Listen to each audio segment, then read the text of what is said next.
আমন্ত্রণ জানাচ্ছি চ্যানেল 24 এর নিয়মিত আয়োজন ক্লেমন বেয়ন্ড গ্যালারিতে। আপনাদের সাথে আছি আমি আশিক রুদ্র। আজ আমরা কথা বলবো বাংলাদেশ পাকিস্তান টি-20 সিরিজ নিয়ে এবং আমাদের সাথে আছেন একজন অতিথি, দৈনিক সমকালের স্পেশাল করেসপন্ডেন্ট সেকান্দার আলী। স্বাগত জানাচ্ছি আমাদের অনুষ্ঠানে। ধন্যবাদ আপনাকে। আমরা আলোচনায় যাব, তার আগে একটু জেনে নিতে চাই দেশ বিদেশের সবশেষ খেলার খবরগুলো। দর্শক শুনছিলেন দেশ বিদেশের সবশেষ খেলার খবরগুলো। আমরা এখন আলোচনায় যেতে চাই। বাংলাদেশ এবং পাকিস্তান টি-20 সিরিজ শুরু হচ্ছে খুব শিগগিরই এবং সেই নিয়ে আমরা কথা বলবো। চাইলে আপনারাও যোগ দিতে পারেন, করতে পারেন প্রশ্ন কিংবা রাখতে পারেন কোনো মতামত স্ক্রিনে দেখানো নম্বরে ফোন দিয়ে। সেকান্দার আলী, যেটা আমরা আসলে বলছিলাম যে বাংলাদেশ পাকিস্তান সিরিজ শুরু হতে যাচ্ছে এবং গতকাল আমরা দেখলাম লাহোরের প্রথম অনুশীলন করেছে বাংলাদেশ দল। সেখানে দুই দলেরই কোচ কথা বলেছেন। বাংলাদেশের কোচ যেটা বলছিলেন ফিল সিমন্স, যে আরব আমিরাতের কাছে হারের পর বাংলাদেশের মানসিকতা আরও বেশি শক্ত, আরও দৃঢ় হয়েছে। মানে এই স্টেটমেন্টটাকে আপনি কীভাবে দেখছেন? যেটা হচ্ছে যে এরকম কথা তো কোচদের বলতেই হবে যে পজিটিভ একটা ইম্প্যাক্ট যেন পড়ে দলের মধ্যে, সেই জায়গা থেকে উনি হয়তো এই কথাটা বলেছেন। কিন্তু তখনই আপনার দলের অবস্থা মানসিকতা শক্ত সেইটা প্রমাণ হবে যখন আপনি রেজাল্ট দিতে পারবেন। আনটিল আনলেস অ্যান্ড রেজাল্ট না আসা পর্যন্ত আপনার মেন্টাল স্ট্রেংথ কতটা ডেভেলপ করেছে বা আপনি কোন জায়গায় পৌঁছেছেন সেটা কিন্তু বোঝা যাবে না। আর রেজাল্ট পেতে হলে আপনাকে যেটা করতে হবে সেটা হলো বোলিংয়ের আউটস্ট্যান্ডিং পারফর্ম করতে হবে। আপনি জানেনই না এখনও ভালো উইকেটে কিভাবে বোলিং করতে হয়। আপনি আমিরাতের মতো একটা টিমকে, যারা হলো বৈশ্বিক টিম, আসলে বেসিক্যালি ইন্ডিয়া পাকিস্তান থেকে যেসব প্লেয়ার গিয়ে ওখানে খেলে এবং সেটা হলো সি গ্রেডের বি গ্রেডের প্লেয়ার, তাদেরকে আপনি ডিফেন্ড করতে পারেন। আপনার যে রান সেই রান ডিফেন্ড করতে পারেন। তার মানে হচ্ছে আপনার বোলিং স্ট্রেংথ হলো, আপনার ফেভারেবল যদি কন্ডিশন পান তাহলে আপনি ভালো, আপনার ফেভারেবল কন্ডিশন না পেলে ভালো না। পাকিস্তানের কন্ডিশন কিন্তু ব্যাটিং ফ্রেন্ডলি, অনেক ভালো উইকেট থাকে, ওখানে অনেক রান হয়। সেই জায়গায় যদি আপনি ডিফেন্ড করার মতো বোলিং না করতে পারেন, দুটো ওয়ে আছে। একটা হলো আপনি বোলার হয় আপনার রান চেক দিবে অথবা উইকেট টেকিং ডেলিভারি দিবে। যদি উইকেট টেকিং ডেলিভারি দেন তাহলে আপনি এক ধরনের ফ্যাসিলিটি পাবেন, তখন আপনার কম স্কোর নিয়েও ম্যাচ জেতার মতো অবস্থায় যেতে পারবেন। আর যদি আপনি দেখেন যে আপনার স্কোর, প্রতিপক্ষ যদি স্ট্রং হয়, আপনার স্কোর যে পরিমাণে রয়েছে সেই জায়গায় যদি আপনাকে কন্ট্রোল বোলিং করতে পারেন, অর্থাৎ কৃপণ বোলিং আমরা যেটা বলি, সাকিব আল হাসান যেটা ছিলেন আপনার কৃপণ হস্ত, তার বোলিংয়ে সবসময় কম রান দিয়ে আপনি ইকোনমি খুব ভালো রাখতে পারতেন। উইকেট টেকিং ডেলিভারি না থাকলেও এই যে ইকোনমি কম রাখতে পারা, তিনজন বোলার যদি আপনি কম রাখে, দুটা বোলার মার খেলেও তারা যদি আপনার উইকেট টেকিং ডেলিভারি দেয় তাহলে আপনি সাকসেস হবেন। আলটিমেটলি আপনাকে রান করেন যতই করেন, যদি আপনার ভালো বোলিং না করেন ভালো উইকেটে, তাহলে আপনি সাকসেস হবেন না। কোচ বলার কথা বলছেন, এখন হলো আউটস্ট্যান্ডিং পারফর্ম করতে হবে ক্রিকেটারদের। তবে আমি একটা জিনিস বুঝি এখানে, যেহেতু আমিরাদের কাছে হারছে না, একটা মেন্টাল সেটব্যাক থাকবে এখানে। আপনাকে যে কোনো মূল্যেই কামব্যাক করার একটা চ্যালেঞ্জ থাকবে সবার ভিতরে, কারণ ওই জায়গাটা একটা বিরাট লজ্জা ছিল। কারণ আমিরাতের কাছে আপনার সিরিজ হারা মানে আপনার জন্য আসলেই লজ্জা। এবং এখন কিন্তু মিডিয়াতে বা কারোর সঙ্গেই বাংলাদেশ টিমের প্লেয়াররা কথা বলছে না। ইভেন আপনার একটু টুকটাক যোগাযোগ করা, সেটাও একান্ত পার্সোনাল ছাড়া কথা বলছে না। না বলার অর্থ হলো তারা, তাদের ভিতরে একটা গিলটি ফিলিংস আছে, লজ্জার জায়গা তৈরি হয়েছে যে আমরা আসলে আরব আমিরাতের কাছে হেরে গেছি। এখন পাকিস্তানের কাছে যদি আপনার সিরিজ হারেন কিংবা হোয়াইট ওয়াশ হন, তাহলে কিন্তু এটা বাংলাদেশের ক্রিকেটের জন্য একটা অশনি সংকেত হয়ে যাবে। সামনে যে শ্রীলঙ্কা সিরিজ আছে ওখানে আপনার ভালো করা চ্যালেঞ্জ হয়ে দাঁড়াবে। আপনি কিন্তু তখন আপনার মেন্টালি অনেক পেছনে থাকবেন। সো এইটাই বাংলাদেশকে আমরা সবসময় দেখে এসেছি, যদি কোনো সময় খারাপ সময় পার করে বা কোনো একটা সিরিজ বা কোনো একটা ক্যাওটিক পরিস্থিতি তৈরি হয়, তারপরে সিরিজটা খুব ভালো খেলে, একটা না একটা ব্রেক থ্রু দিত। আমরা সেটা যেমন দেখছি ICL এর সময় বাংলাদেশের প্লেয়াররা যখন চলে গেছে, তখন চলে যাওয়ার পরে আবার নিউজিল্যান্ডকে আপনার ঠাস করে বাংলাদেশে হারিয়ে দিয়েছেন। এরকম অনেকগুলো রেকর্ড আছে। তো আশা করব এখানে পাকিস্তানকে পাকিস্তানের মাটিতে লাহোরে হারিয়ে একটা সেটব্যাক তৈরি করবে, কামব্যাক করবে। আমরা তো আশাবাদী হতেই পারি, কিন্তু আপনি যেটা আসলে বোলারদের কথা বলছিলেন, সাকিব আল হাসানের কথা বলছিলেন যে তার মতো ইকোনমিক বোলার বাংলাদেশে এখন খুব একটা নেই। তারপরও স্কোয়াডে যে কয়জন বোলার ছিল তার মধ্যে আবার দুইজন বোলার কিন্তু এখন নেই। একজন ইনজুরির কারণে, আরেকজন হয়তোবা একটু পাকিস্তানের ওই ভয়াবহতা খুব কাছ থেকে দেখেছিল, নাহিদ রানা, যে কারণে তিনি একটু ট্রমাটাইজড যেটা বলা হচ্ছে। আর মোস্তাফিজুর রহমান আমরা IPL-এ দেখেছি খুব ভালো পারফর্ম করছিল, তিনিও একটা ইনজুরির কারণে ছিটকে গেছেন। সেই ক্ষেত্রে আসলে বাংলাদেশে এই বোলিং ইউনিট নিয়ে পাকিস্তানের মাটিতে কতটা চ্যালেঞ্জিং হতে পারে? দেখুন টেস্টের কিন্তু ডিফারেন্ট জায়গা আর টি-20তে ডিফারেন্ট জায়গা। টি-20তে লাহোরের মতো জায়গায় যে উইকেট কন্ডিশন থাকে সেই কন্ডিশনে কিন্তু আমরা ওয়ানডে খেলে কিন্তু আমরা যে এশিয়া কাপ খেলেছিলাম, দুটো ম্যাচ খেলেছি ওখানে, মনে আছে কিনা আপনার? একটা হলো মিরাজ আর কিন্তু আফগানিস্তানের বিপক্ষে এই নাজমুল হক হোসেন শান্ত উনি কিন্তু সেঞ্চুরি করেছিলেন দুজনে একই ম্যাচে এবং 335 রান বোধহয় হয়েছিল। তো এইরকম রান যেখানে হয়, বাংলাদেশ সবসময় বড় স্কোর করতে পারে না, তারপরেও 345 করে মানে 35 করেছে। তার অর্থ হলো আপনার এখানে টি-20তে রানের উইকেট হবে এবং এইখানে যতবারই খেলেছে বাংলাদেশ খুব ভালো ইনিংস হয়। এখানে অনেকগুলি প্লেয়ার আছে, 9 জন প্লেয়ার এইখানে খেলার অভিজ্ঞতা রয়েছে, অর্থাৎ ওয়ানডে সিরিজে 8 জন। আর এখানে রিশাদের কথা যদি আমরা ধরি, রিশাদ রিসেন্টলি খেলেছেন এবং তার একটা এক্সপেরিয়েন্স আছে, তার বোলিং করার যে সক্ষমতা তিনি ওখানে দেখিয়েছেন। তো যে কথাটা আপনি বললেন পেস বোলিং ইউনিট, আমরা এখন নির্ভর করি পেস বোলিং ইউনিটের উপরে। দুজন গুরুত্বপূর্ণ বোলার নাই, একজন নাহিদ রানা আসলে টি-20-র জন্য গুরুত্বপূর্ণ বোলার না। নাহিদ রানা বেসিক্যালি এখন টেস্ট আর ওয়ানডের জন্যই ফিট, যেটা আমরা অলরেডি তার অভিষেকে দেখেছি। খুব একটা ভালো করতে পারেনি, ভালো করতে পারেন। আরেকটা জিনিস হচ্ছে যে উনি ট্যালেন্ট বোলার, কিন্তু তাকে এই ভেরিয়েশনগুলি দিয়ে কোন ভালো কন্ডিশনে বা ভালো জায়গায় কিভাবে বল করতে হয়, টি-20 বোলিংগুলি কেমন হবে, তাকে আরও ম্যাচিউরড হতে হবে এই জায়গায়। তাকে খেলে এইভাবে একটা দুটো খেলে তাকে ম্যাচিউরড করতে হবে। তার মানে এই নয় যে সে ডোমেস্টিকে খেলেই ম্যাচিউরড হয়ে যাবে, ডোমেস্টিকে খেলবে কিন্তু তার সঙ্গে ইন্টারন্যাশনাল একটা দুটো করে খেলে আপনাকে ম্যাচিউরড করতে হবে। আরেকটা জিনিস বললেন, মুস্তাফিজের মতো প্লেয়ার থাক, মানে তিনি খুব বাইটিং না হলেও তার মতো প্লেয়ার দলে বা বোলার দলে থাকাটা খুব ইম্পর্টেন্ট। কেন থাকা? তার একটা মেন্টাল প্রেশার তৈরি করে অপোনেন্টের জন্য, একটা থ্রেট তৈরি করে। তিনি যদি একটা ওভার ভালো করে দেন আর একটা ওভার যদি মারও খান, কিন্তু ও অন্যদের কিন্তু ওই যে হিসেবে ব্যাকআপ প্ল্যান হিসেবে তখন কাজ এফেক্টিভ হয়। ধরেন পার্টনার, বোলিংও কিন্তু পার্টনার আছে। আমি এক প্রান্ত থেকে বল করলাম, আপনি অন্য প্রান্ত থেকে করলেন।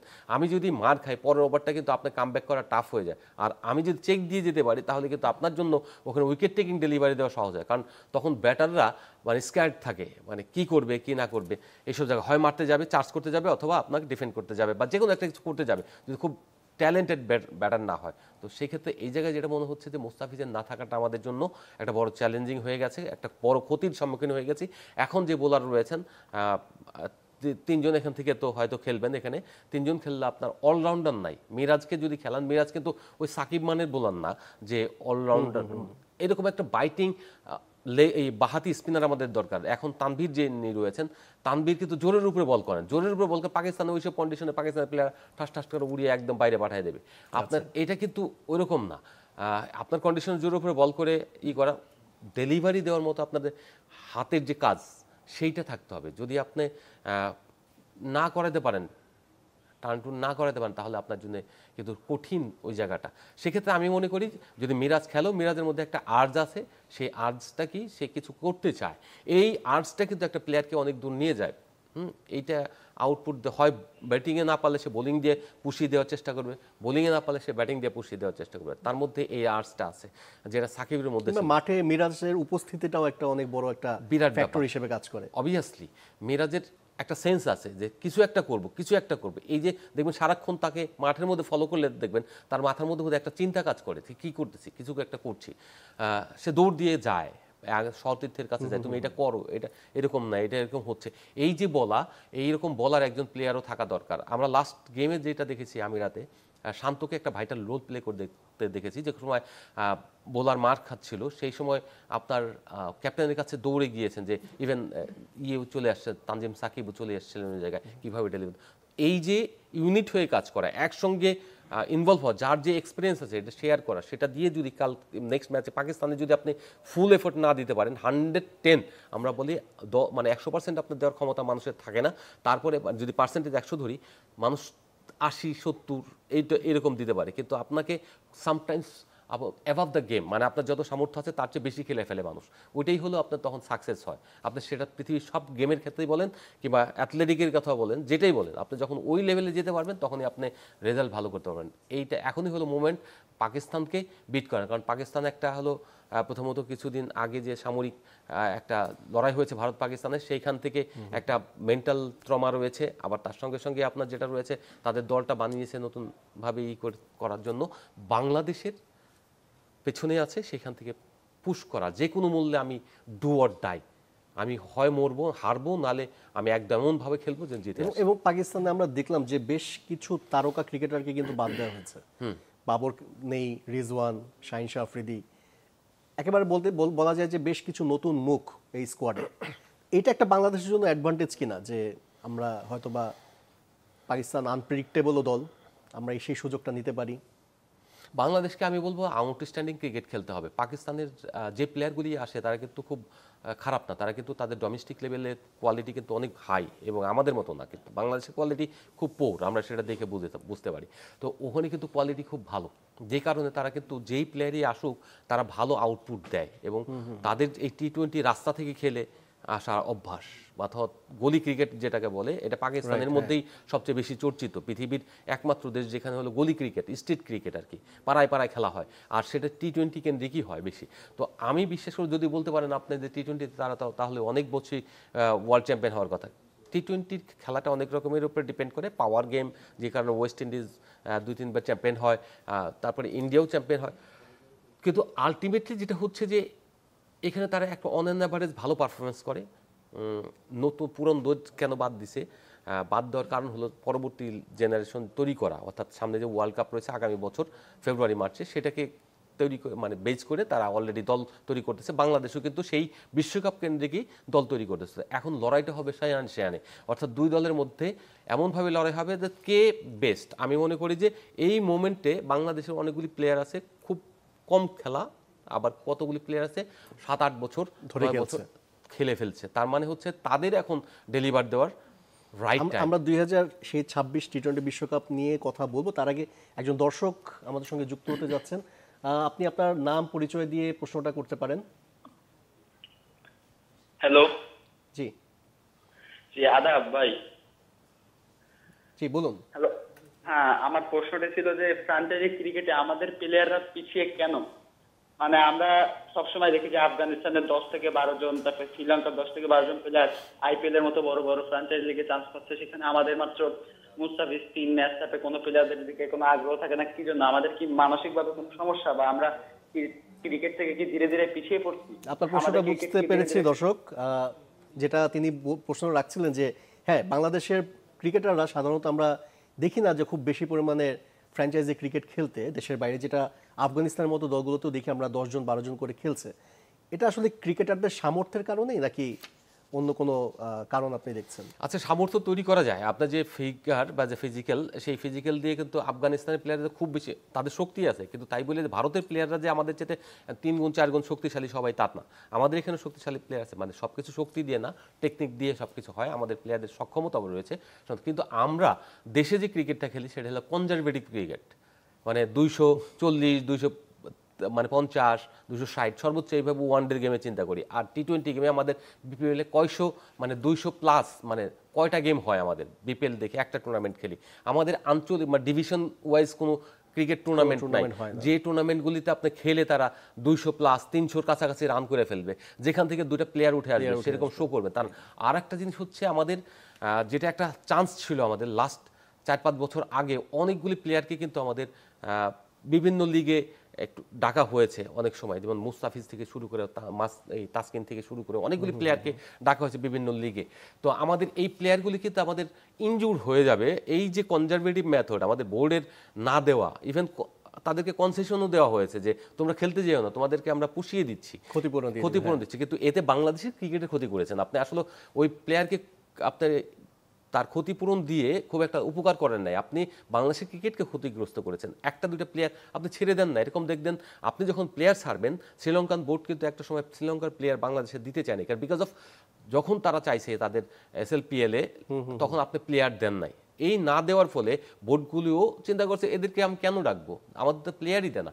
এই যে না দেওয়া, এই যে না সুযোগ করে দেওয়া, ফলে প্লেয়ারদের কনফিডেন্স ডাউন হয়ে গেছে, প্লেয়াররাও পারে না, নিজেদের শো অফ করতে পারে না, এবং এতে হয়তো বোর্ডগুলোর সাথে সম্পর্কটা নষ্ট হয়ে গেছে। আমরা অবশ্যই আরো এই আলোচনা করব এবং বাংলাদেশের 2026 টি-20 বিশ্বকাপের পরিকল্পনা নিয়েও কথা বলবো। তার আগে একটা বিরতি নিতে হচ্ছে দর্শক, আমাদের সাথেই থাকবেন, কোথাও যাবেন না। সিরিজ নিয়ে যেটা আসলে বলা হচ্ছে যে টি-20 বিশ্বকাপের পরিকল্পনা নেই, সবাই আগাচ্ছে, এবং পাকিস্তানের সিরিজটাও বাংলাদেশের বলা যায় একটা প্রস্তুতির অংশ হিসেবেই। তো সেখানে আসলে সবচেয়ে বড় প্রশ্ন সেটা হচ্ছে যে বাংলাদেশের ক্যাপ্টেন লিটন দাস, তিনি অফ ফর্মের কারণে দল থেকে বাদ পড়েছিলেন। তাকেই ক্যাপ্টেন করা হয়েছে এবং আমরা দেখলাম যে তার আরব আমিরাতের বিপক্ষে তার পারফরমেন্স, ব্যাটিং পারফরমেন্সের কথা যদি বলি, খুব একটা আসলে আশাব্যঞ্জক মনে হয়নি। তো একটা দলের ক্যাপ্টেন যখন পারফর্ম করছে না, সেটা দলের জন্য কতটা ক্ষতিকর, প্লাস এটা লিটন দাসের জন্য কতটুকু আসলে ক্যারিয়ার জন্য কতটা আসলে ক্ষতিকর? ডেফিনেটলি এটা একটা চিন্তার কারণ এবং হ্যাঁ, দলের জন্য তো অবশ্যই ক্ষতিকর, কিন্তু বিষয়টা হচ্ছে যে আপনার এই মুহূর্তে যে টিমটা রয়েছে বাংলাদেশের, কাউকে না কাউকে আপনার নির্ভর করতে হবে কারো উপর। যেমন আপনার তানজিম সাকিবকে যদি আপনি ওই জায়গায় স্পেস না দিতেন, উনি কিন্তু সবচেয়ে বেশি স্পেস পাওয়া একজন প্লেয়ার। আপনার দুইটা ওয়ার্ল্ড কাপে আপনার কিন্তু ভালো করেন নাই, দুইটা, এদিকে একটা ওয়ানডে বিশ্বকাপে একটা 50 ছিল আর ওদিকে টি-20তে বোধহয় একটা 50 ছিল। তারপরে তাকে মানে ক্যারি করা হয়েছে, কারণ আপনার ওই জায়গায় আসলে প্লেয়ারই নাই, যে কারণে আপনাকে কি করছে লিটন দাস। এখন যে অবস্থা, লিটন দাসের মতো এক্সপেরিয়েন্স প্লেয়ার যদি খোলস ছেড়ে বেরিয়ে না আসতে পারে তাহলে বড় দুশ্চিন্তার কারণ। তাকেও আমরা হারাতে চাই না, এই কারণে তার মতো প্লেয়ার, বাংলাদেশের প্রতিভাবান প্লেয়ার এবং তার যে স্কিল, ওটাকে এক্সিকিউট করতে পারলে যে প্লেয়ার যে মানের ক্রিকেট খেলে তা বাংলাদেশের জন্য বিরাট অ্যাসেট। আপনার তো দেখেছি যে 2022 সালের ওয়ার্ল্ড কাপে ইন্ডিয়ার বিপক্ষে কি ইনিংসটা খেলেছেন তিনি। পুরো 2022 সালটাই মনে খুব একটা গোল্ডেন পিরিয়ড ছিল। এখন তার কেন খারাপ যাচ্ছে, মেন্টাল ব্লকেজ বা তার সঙ্গে আলোচনা করে যারা কোচিং স্টাফ রয়েছেন, যারা টিম ম্যানেজমেন্ট থাকেন, তাদের সবার সঙ্গে মানে আলোচনা করে তাকে কামব্যাক করে নেওয়া, বেরি করে নিয়ে আসে ওই খোলস থেকে। এটা একটা তাদের মানে দায়িত্ব। আমার বিশ্বাস যে লিটন দাসকে আরও সুযোগ দিবে অনেক দিন এবং 8-10টা ম্যাচ খেলার মধ্যে দেখা উচিত, কারণ এবং সে যদি ওই জায়গার মধ্যে ক্লিক করে তাহলে দ্যাটস গুড, আর যদি ক্লিক না করে তাহলে ঠিক আছে, বাই, তুমি তোমার জায়গায় চলে যাও, ফেরত যাও, তুমি ওখান থেকে আবার নিজেকে তৈরি করে নিয়ে আসো। তিনি তো বিপিএলে ভালোই খেলছিলেন পরের দিকে, প্রথমে তো করেন না, যে কারণ তাকে প্রথম দিকে না করতে পারায়, রান করতে না পারায় তার চ্যাম্পিয়ন্স ট্রফি খেলা হয়নি। তো আশা করি লিটন দাস এই পাকিস্তান সিরিজ দিয়ে নিজেকে প্রমাণ করবেন এবং নিজেকে লিডার হিসেবে অন্যভাবে যেটা ওয়েস্ট ইন্ডিজে করেছেন সেই রকম তিনি পারফর্ম করবেন, মানে ক্যাপ্টেন্সিও পারফরমেন্স শো করবেন এবং নিজের ব্যক্তিগত জায়গা থেকে ব্যাটিং পারফরমেন্সটা তিনি শো করবেন, কারণ এখানে ব্যাটিং ট্র্যাক, এখানে ভালো উইকেট, এখানে খেলতে হবে, তার ফোকাসটা তাকে রাখতে হবে। তিনি যদি পারফর্ম করেন তাহলে টপ অর্ডারে অন্য একজন পারফর্ম করলেও জায়গাটা কিন্তু তখন কিন্তু মিডল অর্ডারদের জন্য এটাকে ক্যারি করা অনেক ইজি হয়ে যায়।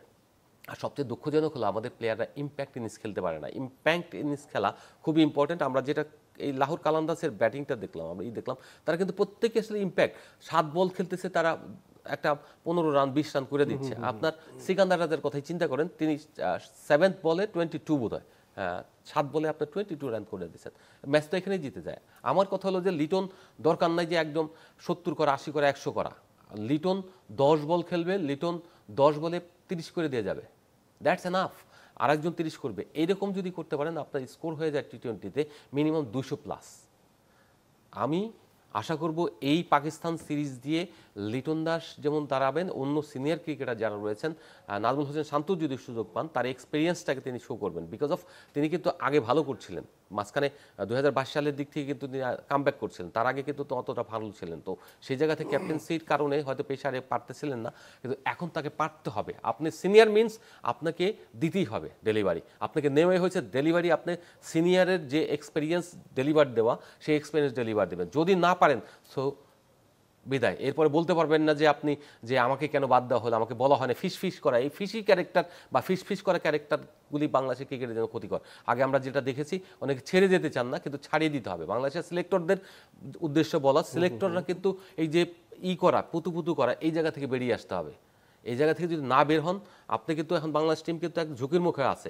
আমরা ওয়ানডেতে ভালো করছি না, আমরা টি-20তে ভালো করছি না। সাদা বলের ক্রিকেটে আমরা যেখানে এখন আমাদের রাইজ করার কথা, ওয়ানডেতে আমরা ছিলাম টপ 4 এর মধ্যে, হ্যাঁ টপ 4 এর মধ্যে না, আমরা 7 এর মধ্যে ছিলাম, কিন্তু আমাদের হওয়া উচিত ছিল আমরা টপ 4, মানে টপ 4 আপনি যেটা বলতেছেন ওয়ার্ল্ড কাপ কোয়ালিফিকেশন যে টুর্নামেন্টটা হয়েছিল চ্যাম্পিয়ন্স, ওখানে ছিলেন আপনি 3-তে, কিন্তু সেই জায়গায় আপনি যখন র্যাঙ্কিংয়ে বলি 7-এ যদি আমরা ছিলাম, সেই জায়গাতে নামলাম 8-এ। কিন্তু আমার কথা হলো যে কোথায় আমরা 4-এ উঠবো, আমাদের প্ল্যান ছিল, সেই জায়গায় না গিয়ে আমরা নামছি, ডাউনওয়ার্ড যাচ্ছি। আমরা এখন কোথায়, 9-এ না 10-এ। তো এই যে আমরা যাচ্ছি, এটা বাংলাদেশের জন্য অশনি সংকেত। আমি মনে করি না যে আমি বা আপনারা যেই বলেন বাংলাদেশের আবার কামব্যাক করতে হবে। আদারওয়াইজ আমরা যদি কোয়ালিফাই খেলে বিশ্বকাপ যেতে হয়, তাহলে ওয়েস্ট ইন্ডিজের মতো কিন্তু হবে, আপনার বাদ পড়বেন। অবশ্যই আমরা চাই না যে বাংলাদেশের অবস্থা সেই খারাপের দিকে যাক, কারণ আমরা চাচ্ছি যে নতুন যে অধিনায়ক আছে লিটন দাস, কিংবা সামনের যে সিরিজগুলো আছে বাংলাদেশ ভালো করুক। অন্ততপক্ষে হোয়াইট বলের যে ক্রিকেট বাংলাদেশে একটা সময় বলা যায় যে বড় বড় দলগুলোর সাথে চোখে চোখ রেখে লড়াই করত, সেই বাংলাদেশকে আমরা দেখতে চাই। দর্শক, আপনারাও হয়তোবা সেই প্রত্যাশাই করেন, আমরাও একই প্রত্যাশা করি। এই প্রত্যাশা নিয়ে শেষ করছি আজকের ক্লেমন বিয়ন্ড দ্য গ্যালারি। ধন্যবাদ সবাইকে।